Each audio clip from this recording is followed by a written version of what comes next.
उत्तर प्रदेश पंचायत चुनाव 2026 के संबंध में वार्ता।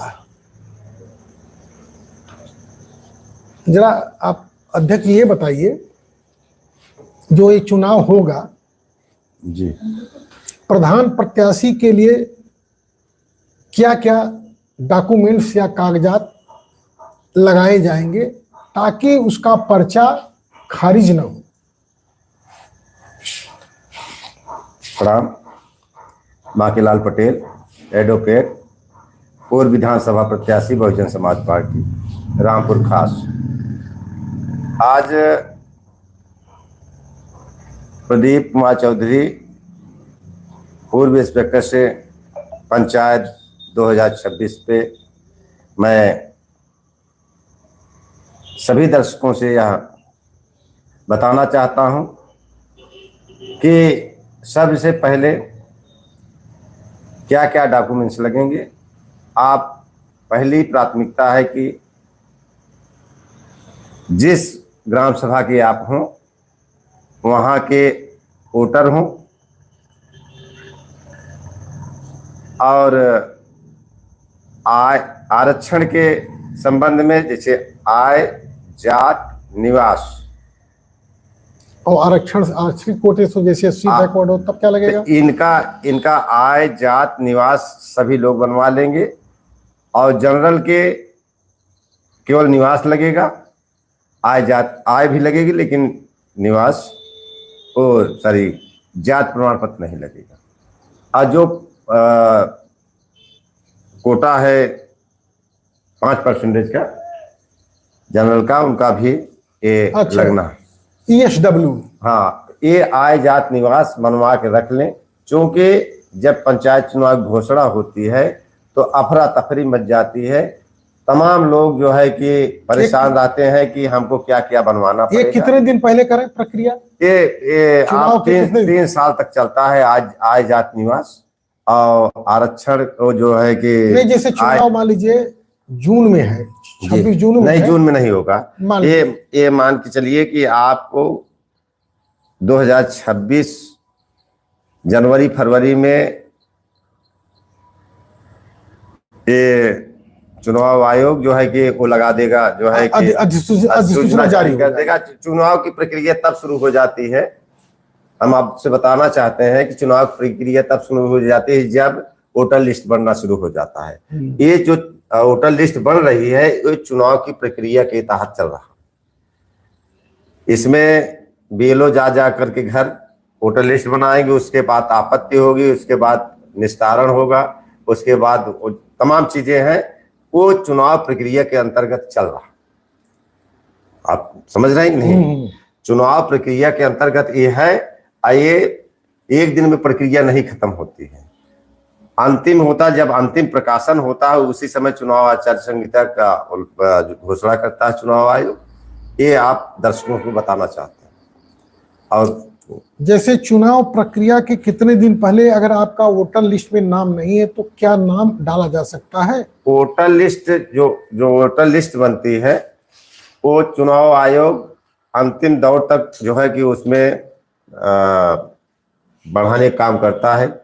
आप बारीकी से देखते जाइए कि हमारा जो BLO है वोटर लिस्ट ले लीजिए, उसमें नाम है कि नहीं है। ये बहुत बारीक मामला है।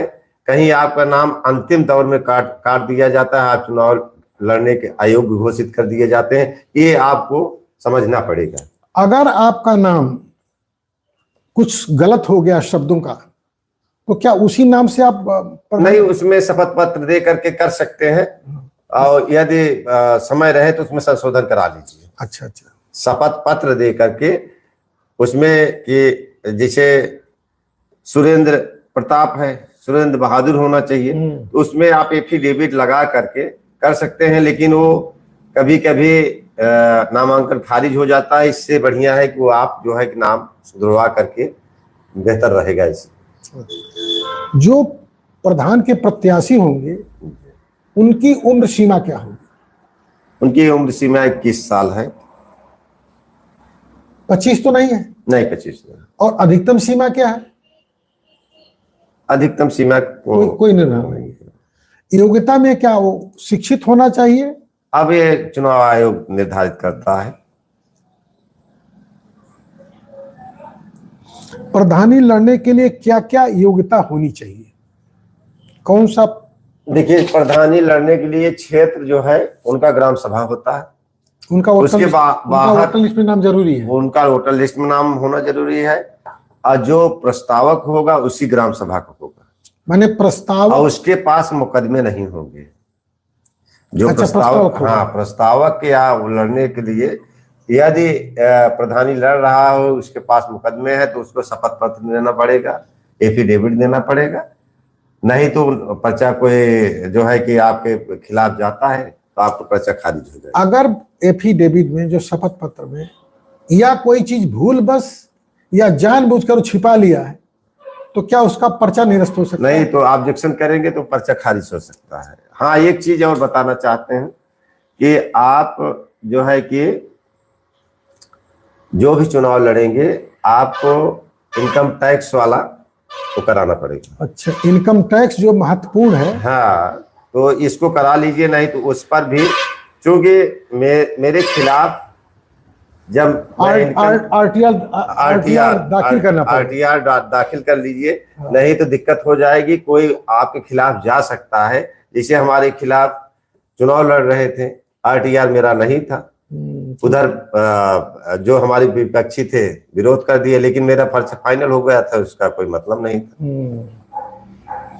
क्षेत्र पंचायत के लिए योग्यता क्या होनी चाहिए? क्षेत्र पंचायत के लिए योग्यता के तो मतलब वोटर होना चाहिए वहां का, ब्लॉक का किसी ग्राम सभा को हो, क्षेत्र पंचायत का क्षेत्र का हो सकता है। माने ब्लॉक में यदि आपका नाम है तो जो भी क्षेत्र पंचायत है वहां आप कहीं से भी लड़ सकते हैं, लेकिन जहां लड़ेंगे वहां का प्रस्तावक होगा। अच्छा, जिस क्षेत्र जैसे आप रमईपुर दिसनी क्षेत्र पंचायत में लड़ना चाह रहे हैं, तो उसी पहाड़ा मुरारपट्टी रमईपुर दिसनी का प्रस्तावक होना चाहिए। आप प्रदीप चौधरी हैं तो आप पट्टी के हैं, तो आप वहां से जाकर लड़ सकते हैं। कोई ब्लॉक के लड़ आप कहीं पे जाकर लड़ सकते। और जिला पंचायत वही जिले के होना चाहिए, जिले के होना चाहिए। लेकिन जिसे पट्टी प्रथम से लड़ना चाहते हैं तो वहां के जो है प्रस्तावक होना चाहिए। प्रस्ताव की संख्या क्या होनी चाहिए? एक माने चाहे प्रधान का हो। हाँ, लेकिन ये सुझाव है कि आप 2 सेट, 1 सेट, 3 सेट उसको पहले से बनवाए रखिए, उसको आगे पीछे जमा करते रहिए। आप ले जाकर जमा कर देंगे, कोई दिक्कत नहीं रहेगी। एक हमारा खारिज होगा, दूसरा सही रहेगा, तीसरा सही रहेगा, इसलिए 2-3 सेटों में आपको करना चाहिए।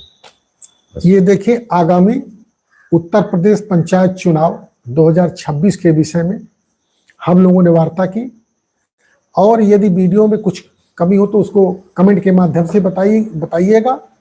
और मेरा यह वीडियो अच्छा लगा इसको लाइक करें, मेरे चैनल को सब्सक्राइब करें। धन्यवाद।